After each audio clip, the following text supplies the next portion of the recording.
Welcome to a dialogue on accountability in the digital age. A dialogue with representatives of a global, multi-stakeholder community. And I'm your host, Frits Bussemaker, and today I'm delighted and privileged to have a conversation with Professor Teresa Rodríguez de las Heras, Ballell. Teresa, good morning. Thank you. Good morning, Fritz. Very happy to be with you today. Allow me to introduce you to our audience. You are a full professor in commercial law at the University of Madrid. You're also the Spanish delegate of 2 UN agencies on various projects regarding the legal framework. And you're also a member of the expert groups of the European Commission on New Technologies and Liability.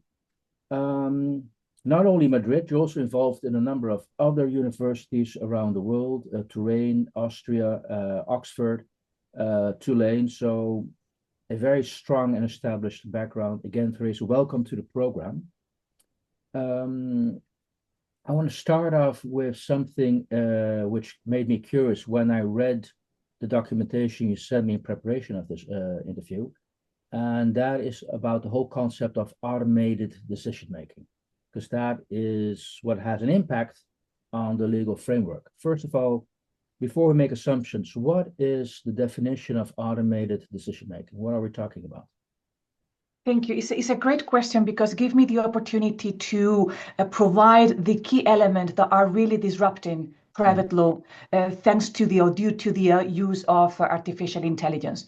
So we use the term automated decision-making when we are using AI system or any other kind of automation, not necessarily driven by AI, for the purpose of producing or performing an action that is going to be considered a decision with legal effect on third parties. So we are automating a decision-making process. This decision-making could be of any kind. So we could automate, for instance, the decision whether to admit or not a candidate, the decision to promote an employee, the decision by a bank to grant or refuse an application for a loan, or any kind of decision that is going to have an impact in a contractual relationship. For example, the decision to accept an offer and therefore to conclude a contract. All these kind of action have a relevant legal effect, but they have been performed without human intervention at each action that is going to have a legal effect. That would be the general definition of automated decision-making. Got it. What struck me as curious is that also when you gave a definition of what ADM is, that you make a distinction between AI and non-AI. Is that needed? It is indeed a very difficult question to answer because there is an interrelation between the technical consideration behind the use of this evolving technology. So to which extent there is a real differences among the different kind of techniques that we could consider under the umbrella of automation, and in particular AI on the one hand. So this is the technological side. And on the legal side, we have to bear in mind to which extent the distinction between deterministic and non-deterministic. So the distinction between those kind of systems that can be learning system, that today we call it AI system, but that could be different in the future. To which extent from a legal point of view, they are different. So to which extent there are challenges that are necessarily linked to the use of AI compared to the use of other technologies used for automation. From a technological point of view, it's probably difficult because there is a range of technologies that are evolving without providing a clear distinction between techniques. All of them probably are considered to be related to automation without human intervention. What we will see probably later is that when we talk about AI, and AI is linked or associated to very specific features. For example, increasing autonomy, for example, opacity, complexity. At a particular level, the legal implication could be different from the implication if we do not use this kind of AI system or this kind of technologies sharing this particular characteristic. So it's indeed difficult because we have to balance the technological complexity and at the same time the legal or legislative reading that we made to that particular technical or technological consideration. I'm trying to follow this, to be honest, because I was just wondering, you also mentioned that, and I don't know to what extent that's possible, but you're also referring to future technologies. And I'm just wondering if you're going to have like a legal system for each technology category you can, mankind can provide. And this is clearly the biggest challenge that legal system has to face in relation to technological progress. During the last 2-3 decades, the decision and the policy decision, the fundamental policy decision has been the idea of technological neutrality. So all the law should be designed, drafted, and applied in a way that the technological progress could be embraced properly and sufficiently embraced by any concept or any rule that we include in the law. And that has been working quite effectively and successfully during the last 2 or 3 decades in relation to digital technologies. So we could apply the same rule to paper or to digital format. But now artificial intelligence seems to have shaken this idea, this notion of neutrality vis-a-vis technology.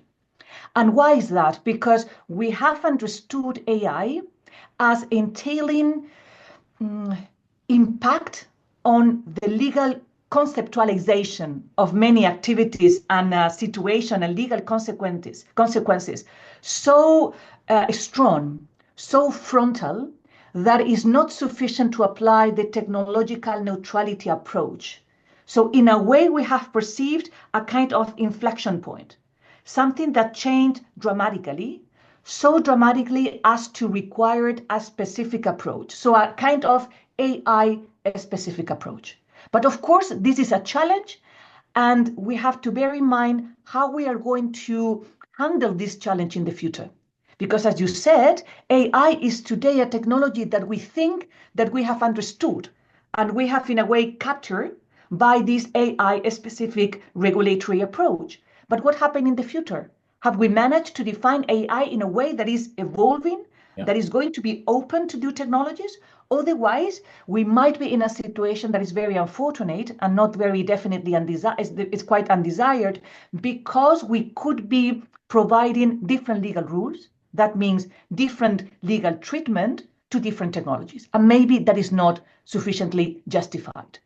Okay, well, I'll come back to later, because that's another question I had before. But before I move on to the different legal systems you might be using, we're having this conversation in the context of the Institute for Accountability in the Digital Age. And its background was instigated by UNESCO when the Director Knowledge Societies at the time realized that the technology is moving faster than the legal framework can keep up with. So we have an accountability issue.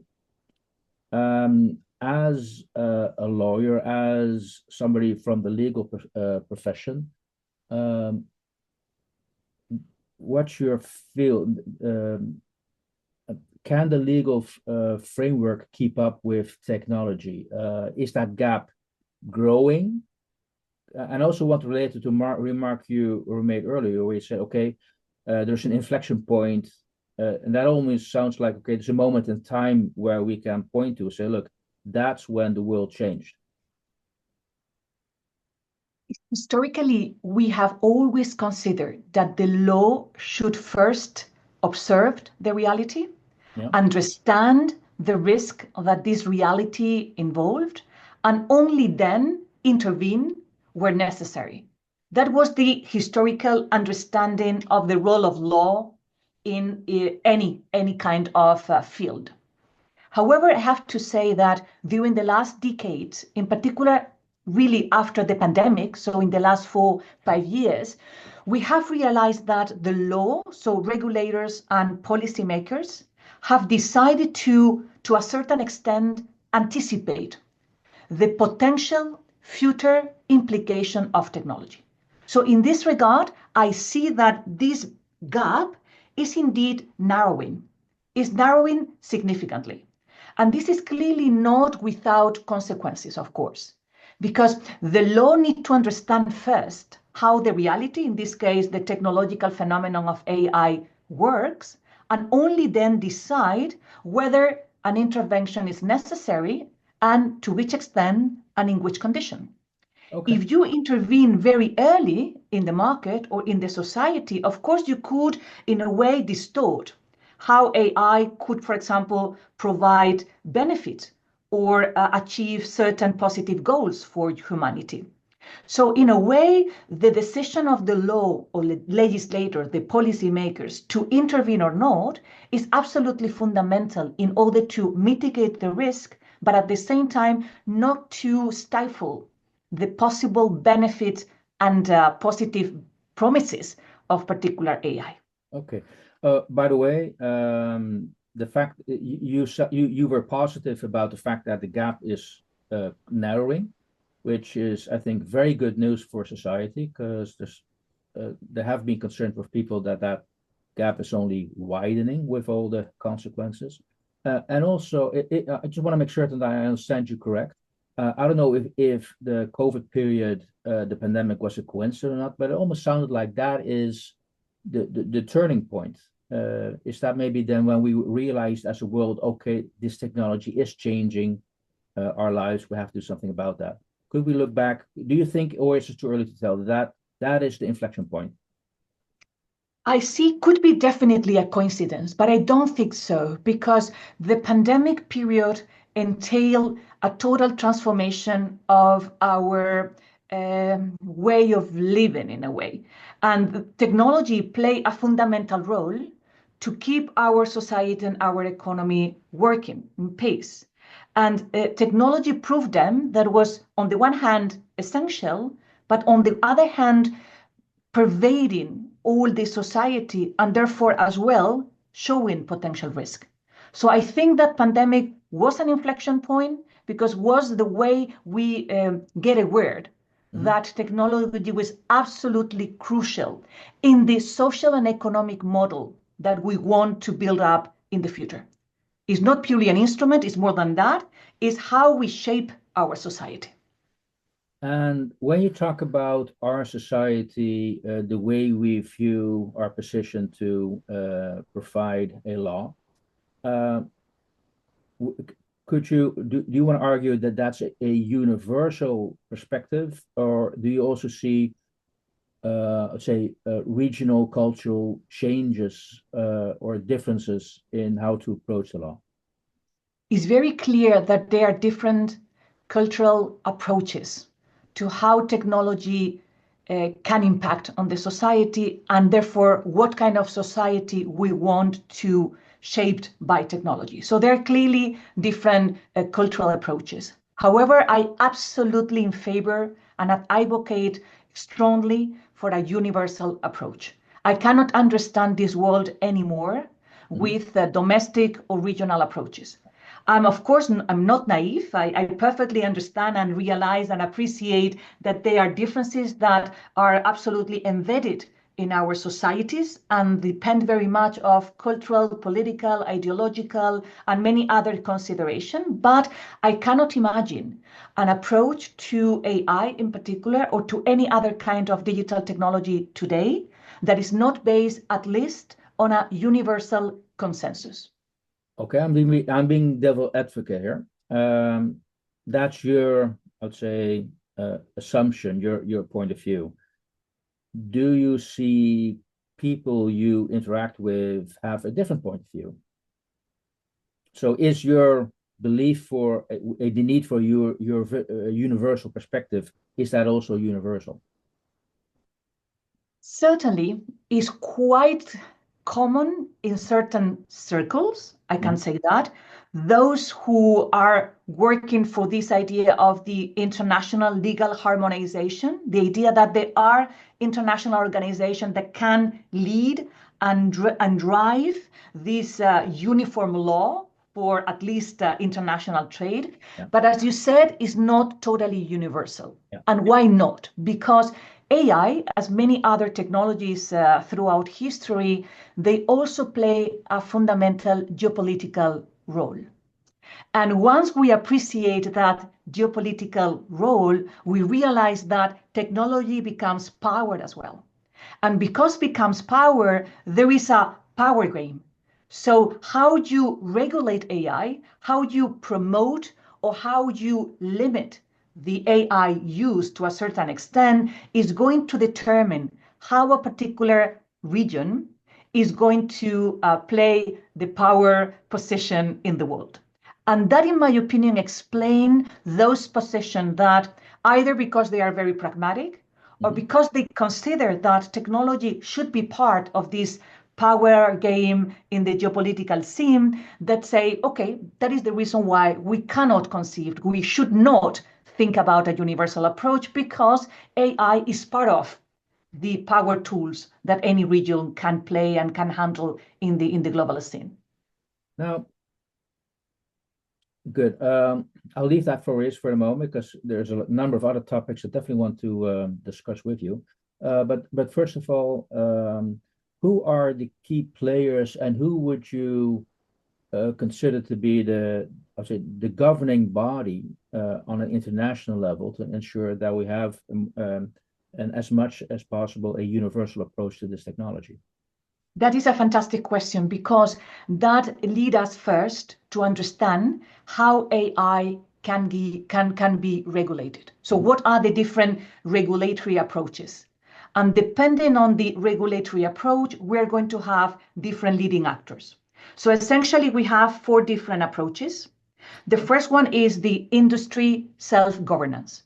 So the industry itself decides to self-regulate the activity. Who are the leading actors? The main companies in the world. So we're talking about Microsoft, Google, and many other giant or technological giants that play a fundamental role in the AI development. The second regulatory approach is essentially technical standards based. So the idea is that AI is at the very end a kind of product, so we can mitigate the risk if we established a set of technical standards. So the most important technical standard setters, for example, ISO, among others, are the leading actors in the second approach.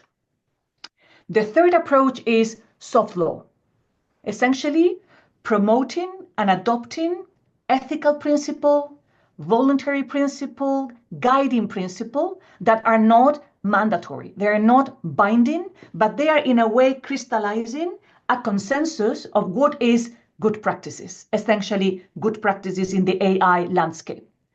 Who are the leading actors here? Essentially the UN, UNESCO, as we mentioned before, the Council of Europe, OCDE. They have decided to adopt set of guiding principle or non-binding rules for the purpose of creating this kind of consensus. And the last regulatory approach is hard law, mandatory law.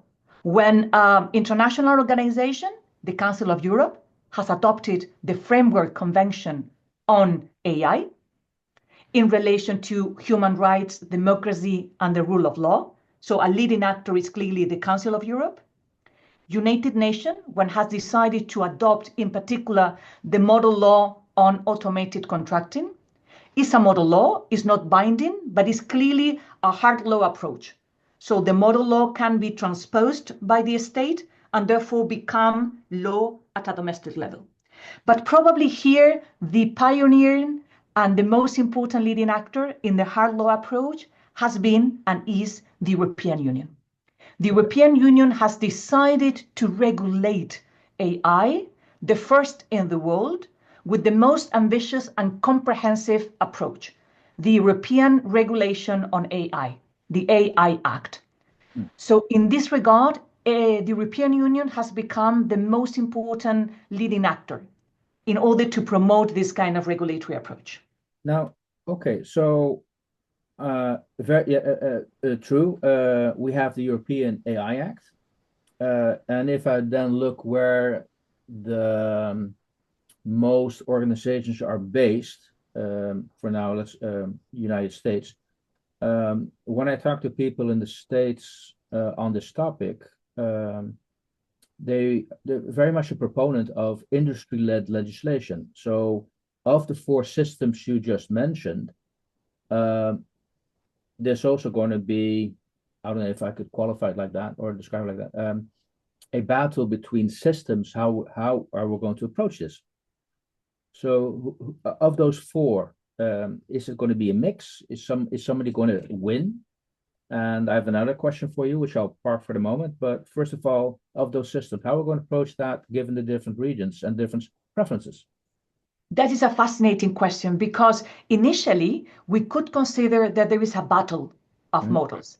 So they are in a way a kind of regulatory arbitrage, and therefore we are going to see, apparently, in the future, which is the model that is winning.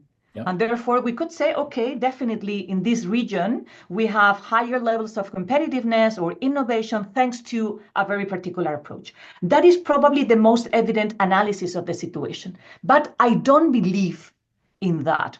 Or even more, I made a case for a completely different interaction among these different four regulatory approaches. I think that they should be interrelated. They are, there's a feedback, a mutual reciprocal feedback among all these different models. And why is that? First, because AI is essentially global. Any kind of approach that is based on a purely regional or domestic approach is not going to be successful. So we need to use all these different components in order to create a universal regulatory approach to AI.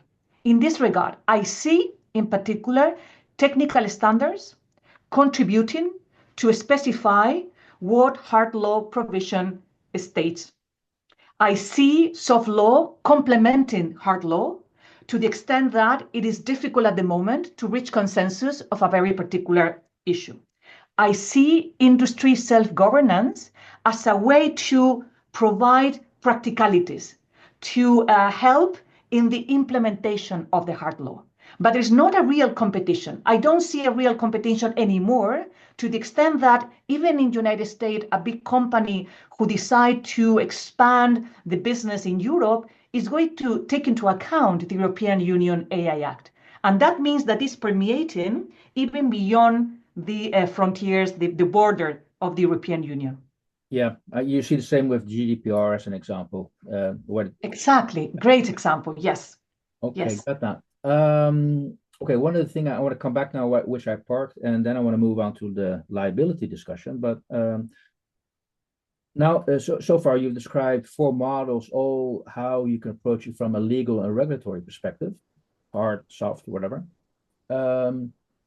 To what extent is this a 21st century issue which you're trying to resolve with, I would say, predating 19th century approach, the legal system? And do you see a future where we're going to make use of the same 21st century technology to regulate technology? So can technology regulate technology? Yes, so technology definitely, for me, in the traditional drivers for regulation that so far has been the market. The market is a regulator indeed. The law is the main regulator. And then the social norms. So society is regulator as well. So traditionally, we used to have market, society or social norms, and legal norms as the three main regulatory drivers. Now, technology has become not only an instrument, but a regulator itself. So to your question of could technology be part of the regulatory approach to technology? Certainly, because now it's absolutely impossible to separate, to split our human activity from the variety of technologies that we have already incorporated. So if we are planning regulating AI, we are going to incorporate AI for the purpose of predicting risk. We're going to incorporate AI for the purpose of evaluating risk. We're going to incorporate AI for the purpose of proposing solution. And in a way, we are going to use AI or any other technology as an enforcer. And this is very important because one of the biggest weakness that we have in our regulatory model is that even we have legal rules, we need to make these legal rules enforce. So we need a very strong and dissuasive enforcement system. And this is not always the case. There are many, many weaknesses, a critical point in the enforcement system, but technology is extremely effective for the purpose of enforcement. So definitely technology will be part of the regulatory and enforcement part. Okay. Today, I mean, time is moving so fast, Teresa. It's a very, fascinating topic, but I also want to spend the last part of this conversation talk about what are the topics you're involved in quite a lot, and that is the liability part. So when something does go wrong, who is liable? So how has liability and the liability framework been affected by technology to date? Let me please start by saying that liability is a crucial component of accountability. Mm-hmm. Because liability, so civil liability, is a very important risk allocating mechanism and incentive allocating mechanism. So for the purpose of creating a strong accountability model, mm-hmm. we need to ensure that the incentive for the purpose of mitigating the risk and preventing damages are allocated effectively and in a way that is proportionate and successful. And this is exactly the role of liability. But liability has been substantially and significantly impacted by AI. We were discussing before, there is a clear difference between AI and non-AI automation. Here, probably we see one of the examples from a legal point of view. AI, or those technologies that we categorize as AI-based technologies, have characteristic or has been understood and described by the law as having certain characteristics that impact on liability. Opacity, complexity, vulnerability, data dependence, and increasing or varying levels of autonomy. All these characteristics are going to impact on the basics of liability. And why is that? Because for the purpose of allocating and attributing liability to someone, we need first to have or to understand who is liable. And in order to do that, we need to understand what happened. So what was the cause? Why this accident has taken place? What was the cause? The data was wrong. The design of the algorithm was inadequate. The passenger committed a mistake. There was a problem related to the functioning or the malfunctioning of the system. Was a third-party interference? Was a hacking situation? So we need to understand what happened.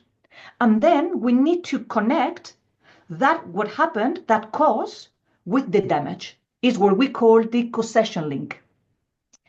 When the system is characterized by opacity, complexity, vulnerability, that is going to have an impact clearly on how we can effectively understand what happened. If the system is characterized by a certain level of autonomy means a separation, a split between the human control and the action performed by the AI autonomous system. If we accept that, the traditional link between the damage and the person who has in a way contributed or caused the damage is alleviated, is blurring, is becoming less and less easy to be identified. That is the reason why liability has been clearly impacted, clearly influenced by the characteristic of the AI. I see that the connection between cause and effect is blurred, but at the end of the day, do you always have to be able to hold a person liable, or can you also hold technology liable? That possibility of attributing the consequences of liability to the technology itself, to the autonomous system itself, was indeed put forward in 2017 by the European Parliament with the idea of expanding the legal fiction of personality to AI systems or autonomous systems. But at the very end, there are many obstacles, impediments that in a way advise against this idea. Ethical impediments. So we are personifying, we are considering that this person is a person, if it's a system. There are many practical considerations, what happened in practice, to which extent we can consider that this AI system has funds for the purpose of compensating, who is going to represent these systems in actions. So there are many obstacles, and probably the effect is not going to be clearly a positive trade-off. Because at the very end, we need, if I may, we need someone responsible for the damage, because this is an incentive, very important incentive allocation effect. Let me explain. If I know as a developer of AI, if I know as the trainer of the AI system, or I know as the deployer of the AI system that I'm going to be liable in case the system causes or is involved in causing damages, I'm going to take measures to mitigate this risk. This is the very important incentive effect. The person who knows and who is in a position to mitigate the risk can do it. That's why it's so important to know who is going to be liable.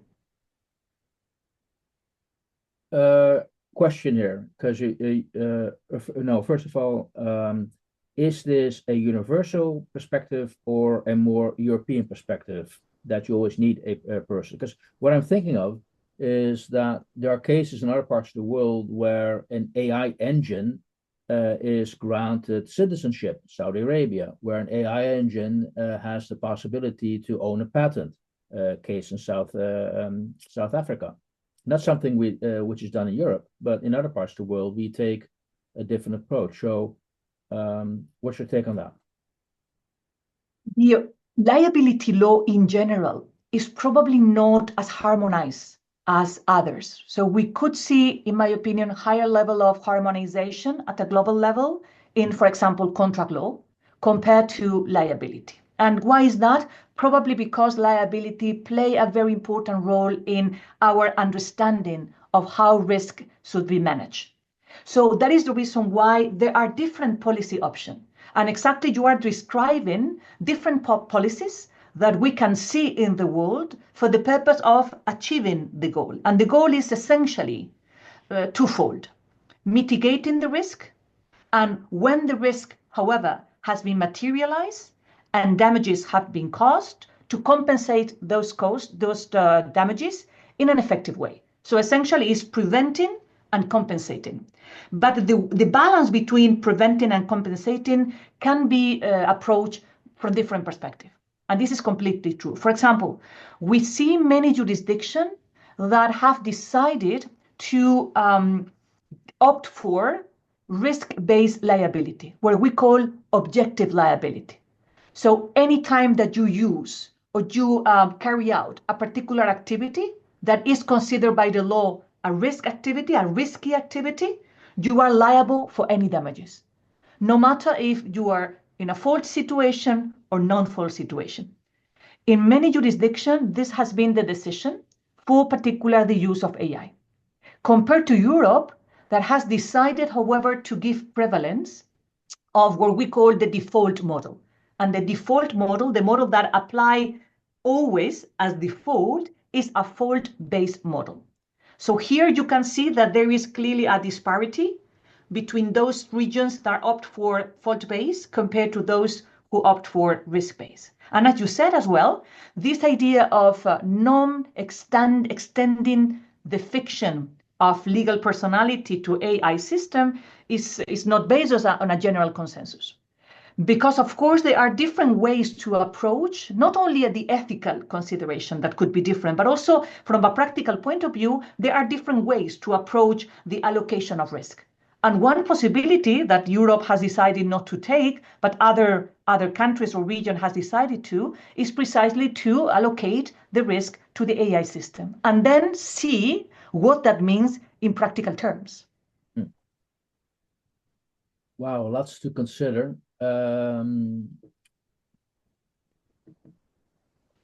So it's going to take a while. The reality of that, I'm going to take my Google Maps or any other navigational system to court because I've drove the wrong route. That's not going to happen.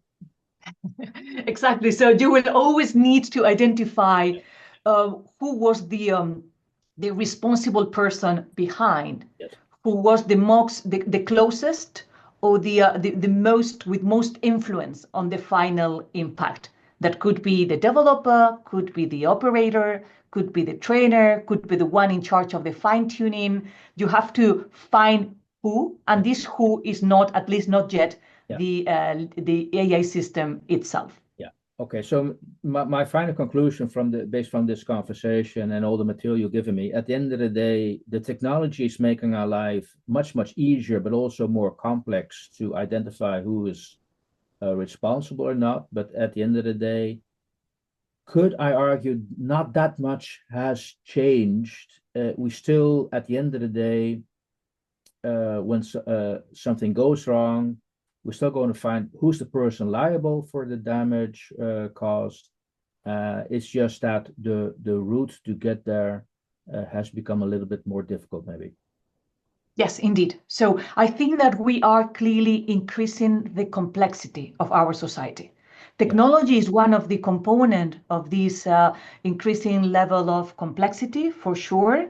The law is trying to handle this complexity and at the same time trying to cope with the increasing uncertainty that is surrounding our societies and our economies today. So definitely we need to learn how to not only mitigate, but even assume as a fundamental characteristic of our society today, complexity and uncertainty. Got it. And at the end of the day, I want to finish with something you presented already in the beginning. You are optimistic. We're closing that gap. And so final question, when are we going to close that gap? Only to the extent that we manage to devise, invent, develop new ways of regulating. Because so far our law need to find a perfect balance, strike a balance that is not easy between the idea of generality. The law has to be general, not specific. Second, has to be predictable, cannot be a surprise, cannot be unexpected. And third, has to provide legal certainty. So if we need to comply with this, our law cannot be evolving, cannot be changing anytime. But at the same time, the reality is changing very quickly. So we need to find bridges, we need to find mechanisms in order to guarantee at the same time what is absolutely fundamental for providing legal certainty, but at the same time, what is key for taking the pace of our technological progress that is changing anytime, every time. Good. So I'm still hearing a very optimistic prediction of what the future is going to look like. And I'm pleased to have that story shared with you. Teresa Rodríguez de las Heras, Ballell, I want to thank you so much for sharing your insights for the Institute for Accountability in the Digital Age. It's a positive perspective of the world we live in. And I want to thank you for sharing your story. Thank you very much. It's been a great pleasure to have this conversation with you. Thank you so much for inviting me.